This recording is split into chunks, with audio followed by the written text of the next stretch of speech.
चारों तरफ गहरी खामोशी छाई थी। ये खामोशी फायरिंग के धमाकों से ज्यादा आसाब शिकन थी। सिदा से सब्र नहीं हो रहा था। वो बार बार राइफल को आगे करती। मैंने हाथ जोड़कर उससे इल्तिजा की कि वो गोली न चलाए। उसने राइफल एक तरफ रख दी और अपनी गर्दन से अपने सांप बेटे को उतार कर उसका मुंह अपने होंठों के पास ले गई और उसे कहा, नाग, जा अपनी माँ के दुश्मनों को डस करा। मैंने जल्दी से कहा, सिधा, उनके पास बंदूकें हैं, वो तेरे सांप को मार डालेंगे। मगर इस दौरान सिधा का सांप उसके हाथ से निकलकर फुनकारता हुआ बिजली किसी तेजी के साथ टीले की नशेबी झाड़ियों में गुम हो चुका था। सिधा गर्दन उठाकर बोली, मेरा बेटा मेरी तरह जहरीला भी है और चालाक भी। वो अपना बचाव करना जानता है। सांप को झाड़ियों में दाखिल हुए थोड़ी ही देर हुई थी कि हमारे पीछे आहट सी हुई। मैंने पलट कर देखा तो बूढ़ा मछेरा झोंपड़ी से निकल आया था और चीख चीख कर बाजू हिलाते हुए बोल रहा था, गोली मारो, मेरे बच्चे मर गए, मुझे भी गोली मारो। वो धाड़े मार मार कर रोने लगा। सिधा चिल्लाई, देवा दादा, कुटिया में जाओ। धाएं की आवाज गूंजी और बूढ़े मछेरे का सीना खून से रंगीन हो गया। वो गुंडों की रेंज में था। बूढ़ा मछेरा आगे को गिर पड़ा।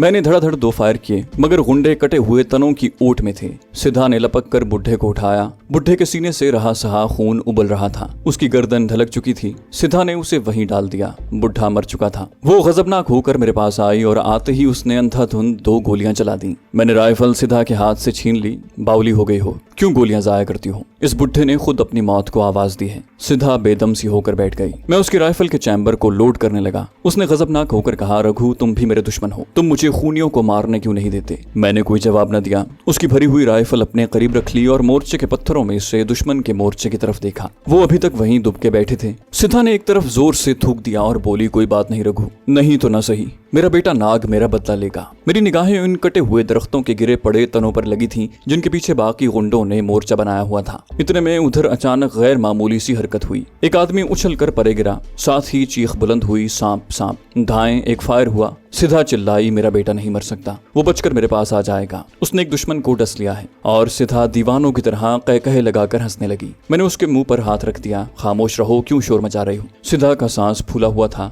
वो चुप होकर मुझे जलती हुई केसरी आंखों से तकने लगी। मैंने उसके शाने पर हाथ रख कर कहा, जो मैं कहता हूँ उसे गौर से सुनो। मैं दुश्मनों के पीछे जा रहा हूँ। तुम मेरे जाने के बाद थोड़े थोड़े वक्फे से 2 फायर करना, ताकि गुंडों को यही ख्याल रहे कि टीले का मोर्चा खाली नहीं है। सिधा के चेहरे पर अचानक एक नरमी सी आ गई। उसने मेरा हाथ अपने खुरदरे हाथों में लेकर कहा, रघु, तुम न जाओ, मेरा सांप, मेरा बेटा उन्हें खत्म कर देगा। एक फुनकार के साथ उसका काला सांप नशीबी झाड़ियों से निकलकर उसके पास तेजी से रेंगता हुआ आ गया। सिधा ने सांप को देखते ही कहा, तुम मेरे पूत हो, धन हो। मैंने राइफल सिधा के हाथ में देकर एक बार फिर समझाया कि मेरे जाने के 5 मिनट के बाद वो एक फायर कर दे। उसके 5 मिनट बाद दूसरा फायर झोंके। ये कहता मैं आहिस्ता आहिस्ता रेंगता हुआ टीले की दरिया वाली साइड की तरफ फिसल गया। अब मैं सर से पांव तक कमांडो बन गया था और एक पाकिस्तानी कमांडो के आगे इन बुज़दिल खूनी गुंडों की कोई हैसियत नहीं थी। टीले से उतरते ही मैंने दरिया के किनारे किनारे शुमाल मशरिक की तरफ रेंगना शुरू कर दिया। मैं कोहनियों के बल रेंग रहा था। भरी हुई राइफल और गोलियों का पांव मेरी पुश्त पर था। बड़ी मेहनत और दुश्वारी से रेंगते रेंगते मैंने निस्फ दायरे का एक चक्कर लगाया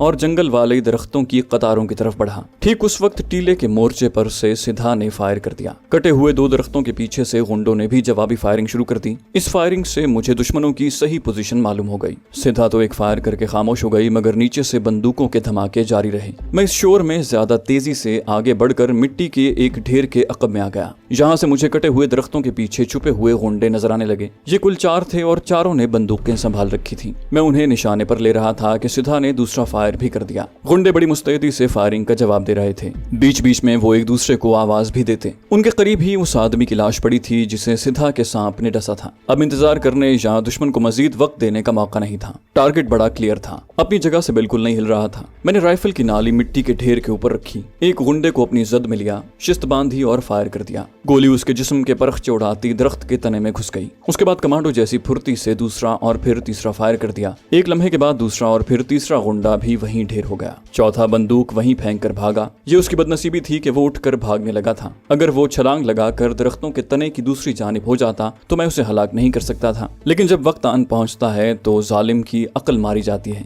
ये उस कातिल गिरोह का आदमी था जिसने मासूम और बेगुनाह गरीब मछेरों के बच्चों को भी अपनी गोलियों का निशाना बनाए बगैर न छोड़ा था। मुश्किल से 2-4 कदम दौड़ा होगा कि मेरी राइफल से निकली हुई चौथी गोली उसकी पीठ में घुसकर उसके पेट को पुर्जे पुर्जे करती हुई आगे से निकल गई। वो चीख कर आवाज के साथ मुंह के बल गिरा और फिर न उठा। मैं कुछ देर वहीं लेटा रहा। जब चारों तरफ सन्नाटा छा गया तो दौड़ कर लाशों के पास गया। उनकी चारों बंदूकें और कारतूसों की पेटियां उठाई और दौड़ता हुआ टीले के अकब में आ गया। सिद्धा मुझे देखते ही मेरी तरफ दौड़ी। उसकी गर्दन से लिपटा हुआ सांप भी शायद खुशी से फुनकार रहा था। मैं बड़ी मुश्किल से सिद्धा को लेकर नारियल के दरख्तों वाले मोर्चे के पीछे जाकर छुप गया। मैंने बंदूकें और कारतूसों की पेटियां वहीं एक तरफ रख दी और सिद्धा से कहा कि मेरा ख्याल है गुंडों के साथ ही बाकी नहीं रहे, नहीं तो वो जरूर आते। सिद्धा माल गनीमत की बंदूकों को उठाकर देखने लगी। मैंने उसे कहा कि इस लाश को झोंपड़ी में ले जाकर डाल दो। सिद्धा ने दरिया के शुमाली साहिल के नारियलों को देखकर कहा, इन गुंडों का सरगना वो पटेल अभी जिंदा होगा। दादा ने कहा था कि वो अपने डेरे पर होता है, चलो पहले जाकर उसका काम तमाम कर दें। मुझे खुद पटेल और उसके मुहाफिज गुंडों की तरफ से तशवीश लगी हुई थी। इतनी फायरिंग हुई थी और पटेल की तरफ से कोई अपने साथियों की खबर लेने न आया था। या तो वहाँ कोई शख्स मौजूद नहीं था या वहाँ बचे हुए गुंडे मोर्चे बनाकर अपनी और अपने सरगना पटेल की हिफाजत कर रहे थे। ये भी हो सकता था कि वो फरार हो गए हों। अगर वो फरार हो गए तो हो सकता है वो पुलिस की नफरी लेकर वहाँ पहुंच जाएं। मैंने सिद्धा से पूछा, यहाँ से दरिया के किनारे किनारे चलते जाएं तो अगला बड़ा शहर या कस्बा कितना दूर होगा? सिद्धा ने बताया कि एक बड़ा कस्बा वहाँ दरिया किनारे एक दिन की मुसाफत पर है। पुलिस का आना हमारी मौत थी और अभी यहाँ ऐसी कोई कश्ती भी नहीं थी जो दुरुस्त हालत में हो और जिस पर बैठकर हम दरिया और फिर समंदर में सफर कर सकें। मुझे ये भी याद आया कि मरने वाले बुढ़े मछेरे ने कहा था कि पटेल खुद अपने गुंडों को साथ लेकर उनकी झोंपड़ियों को आग लगाने आया था। इससे साबित होता था कि पटेल अपने डेरे पर मौजूद होगा। अब मुझे ये फिक्र लगी कि कहीं वो फरार ना हो जाए। मैं उसके फरार से पहले वहां पहुंचकर उसे भी कैफरे किरदार तक पहुंचाना चाहता था। मैंने राइफल का चैम्बर भरा, दूसरी भरी हुई राइफल सिद्धा को दी और उठते हुए कहा, मेरे साथ आओ, हम पटेल के डेरे पर चलेंगे। मैं दौड़ता हुआ टीले से उतरने लगा। सिद्धा भी मेरे पीछे पीछे चल पड़ी। हमवार जमीन पर अगर हम झोंपड़ियों के बिखरे हुए सामान में से गुजरते दरिया से हटकर जंगल की समत भागने लगे। हमने तेजी से भागकर ये खुला मैदान अबूर किया और घने दरख्तों के नीचे आ गए। यहाँ हमने सांस दुरुस्त किया। मैंने गोलियों का पाउच खोलकर देखा, उसमें अभी 15-20 गोलियां मौजूद थीं। सिद्धा का सांप अब उसकी कलाई से लिपटा हुआ था और कमबख्त खुशी से झूम रहा था। सिद्धा ने मुझे अंदाजन वो जगह दूर से इशारा करके बताई जहाँ पटेल का डेरा हो सकता था। हम दरख्तों के पीछे से होते हुए तेज तेज कदमों से उस डेरे की तरफ चल पड़े। जंगल के दरख्तों की घनी छांव थी। बाहर दरिया के किनारे धूप चमक रही थी। यहाँ दरख्त इतने करीब नहीं थे मगर इन दरख्तों के तने इतने बड़े बड़े थे कि बड़े बड़े सुतूनों का एक ईवान सा बन गया था। इनमें से मुझे दूर दरिया के किनारे एक छोटी सी मोटर कश्ती नजर आई। यहाँ आदमियों की आवाजें भी आ रही थीं। सिद्धा की आंखें इंतकाम की आग में एक बार फिर अंगारे छोड़ने लगी थीं। रघु पटेल के आदमी यहाँ मौजूद हैं। मैंने 2 आदमियों को कांधों पर बक्स उठाए दरख्तों में से निकलकर कश्ती की तरफ दौड़कर जाते देखा। ये लोग यहाँ से भाग रहे थे। मैंने सिद्धा से कहा, तुम यहाँ दरख्त को पीछे छुपकर मेरे जाने के थोड़ी देर बाद फायर करना। उसके जवाब का इंतजार किए बगैर मैं झाड़ियों और गिरे पड़े दरख्तों को फलांग कर जंगल का छोटा सा चक्कर काट कर दूसरी तरफ आ गया। यहाँ से मुझे मोटर कश्ती साफ नजर आ रही थी। उस पर एक बक्स लादा जा चुका था और 3 आदमी दूसरा बक्स लाद रहे थे। मैं इस कश्ती पर कब्जा करना चाहता था। मैंने झुककर कश्ती की तरफ बढ़ना शुरू कर दिया। इतने में सिद्धा के फायर से जंगल गूंज उठा। कश्ती में बक्स लादने वाले आदमी बक्स वहीं छोड़कर दरख्तों की तरफ भागे। मैंने 3-4 छलांगे लगाई और मोटर कश्ती में कूदकर पोजीशन संभाल ली और पैदर पे भागते हुए आदमियों पर फायरिंग शुरू कर दी। 2 आदमी वहीं ढेर हो गए। एक भागकर दरख्तों में बनी हुई एक झोंपड़ी में घुस गया। उस झोंपड़ी के बाहर धुआं सा उठ रहा था। झोंपड़ी की दूसरी जानिब भी बंदूक का फायर होने लगा। इसका मतलब था कि झोंपड़ी में पटेल और उसके गुंडे मौजूद थे। मैंने गर्दन घुमाकर मोटर कश्ती का जायजा लिया। ये एक मीडियम साइज की मोटर लॉन्च थी। स्टीयरिंग शीशे की स्क्रीन के पीछे था। मैंने तेजी से जीना उतरकर नीचे देखा। कश्ती खाली पड़ी थी। मैं ऊपर आ गया। कश्ती का रस्सा या लंगर जमीन में गड़ी हुई मेख के साथ बंधा था। सिद्धा के राइफल के 2-3 मजीद फायर मैंने सुने। वैसे वो खतरे में भी थी। झोंपड़ी में से निकलकर ये गुंडे उसे घेरे में ले सकते थे। मैंने कश्ती में से साहिल पर छलांग लगाई और झोंपड़ी की दीवार से कुछ फासले पर दरख्तों के पीछे आ गया। फिर रेंगता हुआ झोंपड़ी के सामने वाले दरवाजे की तरफ घूमा। गुंडे उधर ही से फायरिंग कर रहे थे। मैंने दरख्त के पीछे से जरा सा सर बाहर निकाल कर देखा कि झोंपड़ी के अकब में 4 आदमी एक मोर्चा बनाए बैठे थे। बंदूकों की नालियां उन्होंने लकड़ी के बड़े बड़े बक्सों के सुराखों में से बाहर निकाली हुई थी और करीब ही कारतूसों की 6-7 बेल्टें पड़ी थीं। झोंपड़ी का दरवाजा थोड़ा सा खुला। उसके अंदर से अचानक भारी भरकम मगर घबराई हुई आवाज आई, अबे नमक हरामो, तुम में से 2 आदमी मुझे लेकर मोटर बोट पर पहुंचाओ। 4 में से एक आदमी उठा और बंदूक कांधे पर रख कर बोला, पटेल बाबू, उधर से फायर आ रहा है, चलो मैं तुम्हें छोड़ाता हूँ। यह आदमी बराह रास्त मेरी राइफल की जद में आ चुका था। मैंने ट्रिगर दबा दिया। तड़ाक की आवाज के साथ यह आदमी अपनी जगह से 3 फुट ऊपर उछलकर धड़ाम से टेढ़ा मेढ़ा होकर नीचे गिर पड़ा। उसके साथ ही मैंने फायरिंग शुरू कर दी और बाकी के 3 आदमियों को भी वहीं ढेर कर दिया। मेरे ख्याल में अब मैदान साफ होना चाहिए था। झोंपड़ी में पटेल को जैसे सांप सूंघ गया था। वो खौफ के मारे बाहर नहीं निकल रहा था। मैं उछलकर दरख्तों में से बाहर आया और झोंपड़ी की तरफ रेंगने लगा। किसी जानिब से कोई आवाज नहीं आ रही थी। दरख्तों के सारे परिंदे डर कर उड़ गए थे। झोंपड़ी का दरवाजा उसी तरह नीमवा था। मैंने राइफल का रुख दरवाजे की तरफ करके बुलंद आवाज में हिंदी में कहा, अंदर जो कोई भी है हाथ उठाकर बाहर आ जाए। मैं कुछ नहीं कहूंगा, जल्दी करो नहीं तो मैं फायर कर दूंगा। झोंपड़ी में से पटेल की वही भारी भरकम आवाज आई। इस बार आवाज शिद्दत से कांप रही थी। मुझे जान से नहीं मारोगे ना?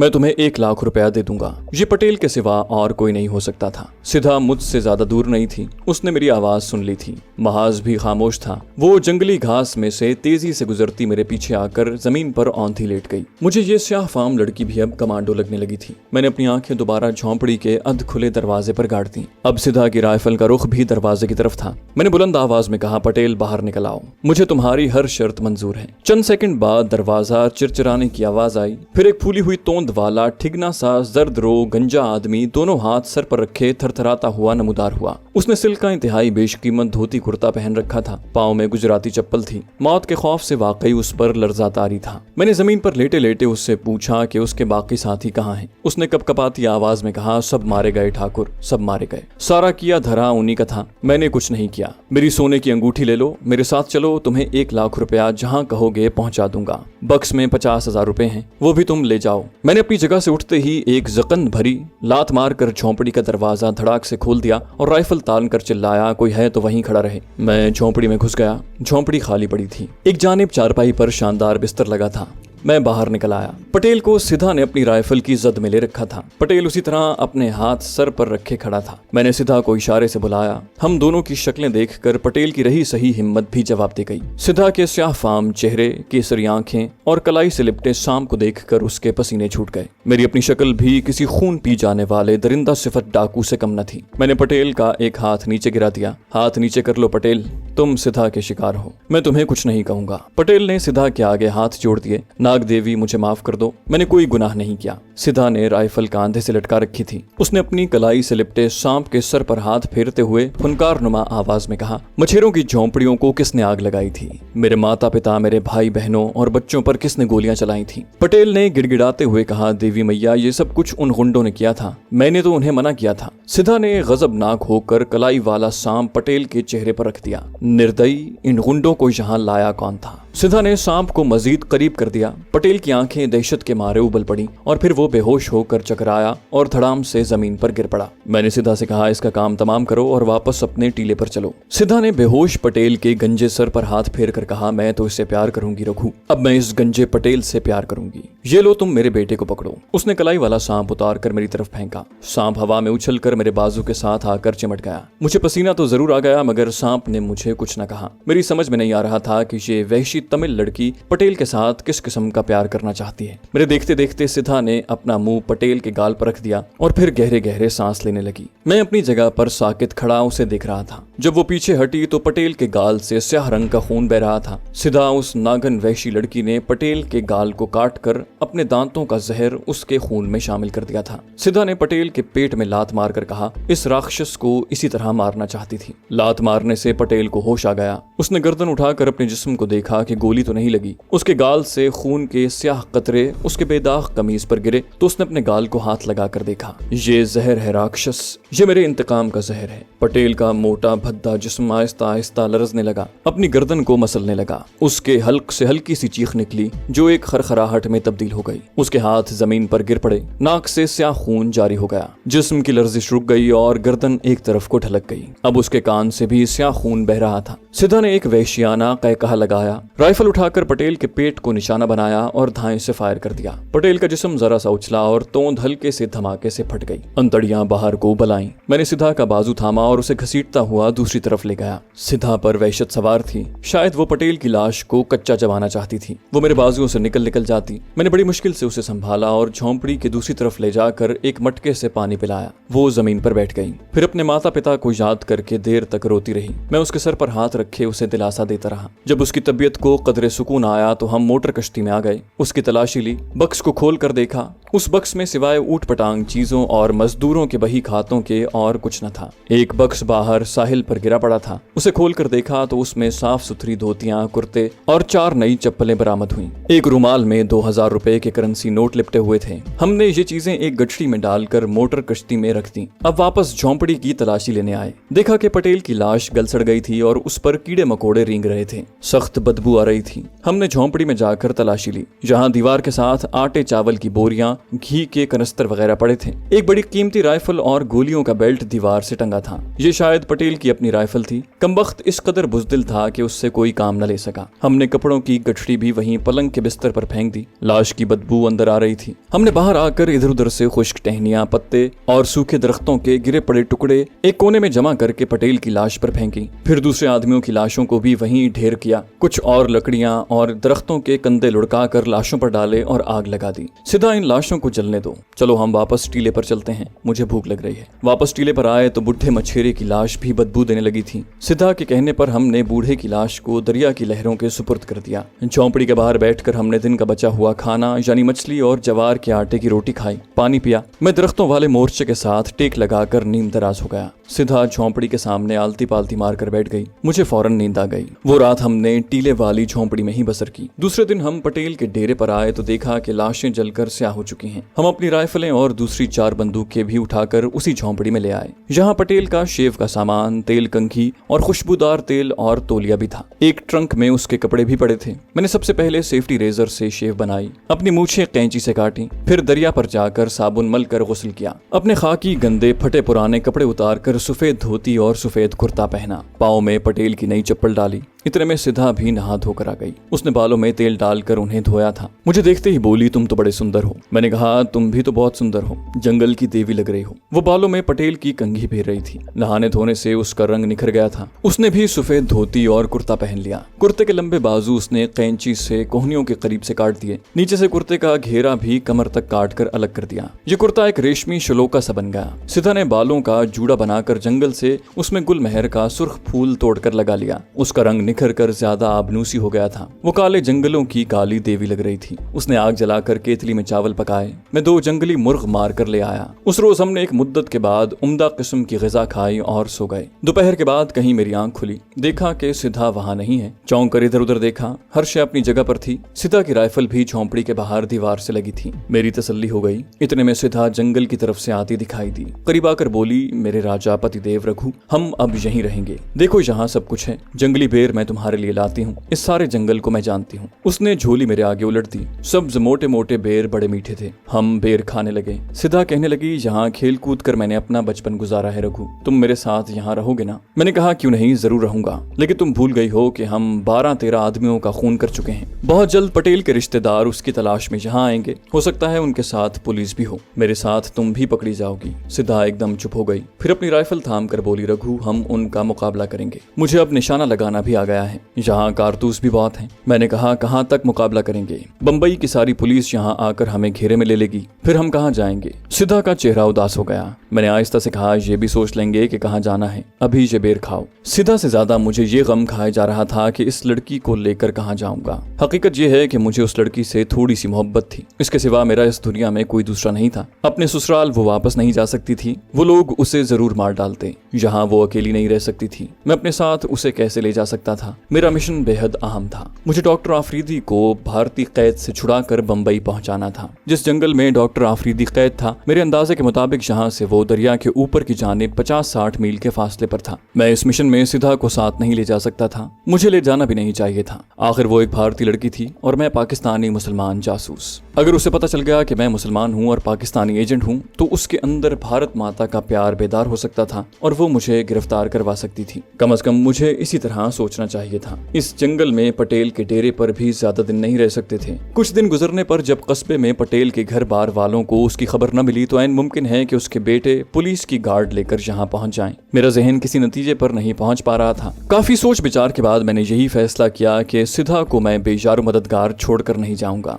जहां तक मुमकिन मुमकिन हो सका उसे अपने साथ ही रखूंगा। आगे जो होगा देखा जाएगा। पटेल के डेरे पर हमें 5वां दिन जा रहा था। अभी तक उसके घर वालों की तरफ से कोई भी उसकी तलाश में नहीं आया था। एक रोज सीधा दिन चढ़े जंगल से नारियल और बेर इकट्ठे करने चली तो मैंने झोंपड़ी वाले टीले पर जाकर दरिया की मगरबी समत का जायजा लिया कि कहीं कोई पुलिस पार्टी स्टीमर में नहीं आ रही। टीला चूंकि ऊंचा था, वहां से दरिया का किनारा शुमाल की समत दूर तक दिखाई देता था। सीधा अपने बेटे सांप को कलाई में लपेटे जंगल की तरफ और मैं टीले की तरफ चल पड़ा। टीले पर बुढ़े की झोंपड़ी के खपरेल एक तरफ झुके हुए थे। मैंने दरिया पर दूर तक नजर दौड़ाई। दरिया की सतह दिन की रोशनी में दूर तक खाली थी। पुलिस का कोई स्टीमर अपनी तरफ आता नजर न आया, लेकिन ये बात यकीनी थी कि पटेल एक सरमायादार आदमी था। उसका पीछे बाकायदा राब्ता था और उसके रिश्तेदार भाई बंद किसी भी रोज यहाँ पहुंच सकते थे। टीले पर बड़ी खुशगवार ठंडी हवा चल रही थी। मैं नारियल के दरख्त से टेक लगाकर बैठ गया। सुबह के 8-9 बजे होंगे कि सिधा ने मुझे जवार की रोटी चटनी के साथ खिलाई। मुझ पर गुनूदगी तारी होने लगी थी। जी चाहा कि कुछ देर के लिए सो जाना चाहिए, चुनाचे मैंने आंखें बंद कर ली। मेरी राइफल, बल्कि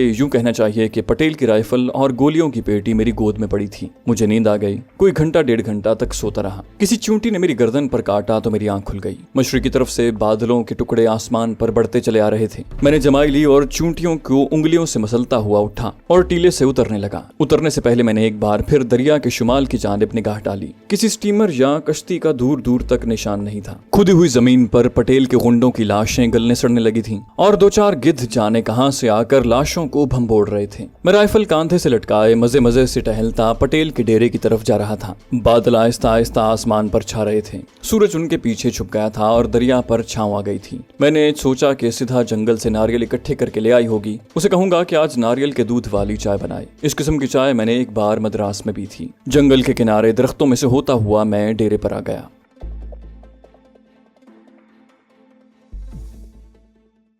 तो दोस्तों, ये थी हमारी आज की एपिसोड। उम्मीद करते हैं आपको हमारी कहानी पसंद आई होगी। जाने से पहले इस वीडियो को लाइक कीजिए और शेयर करना मत भूलिए। कमेंट करके हमें बताइए कि आपको हमारी वीडियो कैसी लगी। और अगर अभी तक आपने इस चैनल को सब्सक्राइब नहीं किया तो इसे सब्सक्राइब कीजिए और बेल आइकन दबाकर ऑल नोटिफिकेशंस ऑन कर लीजिए।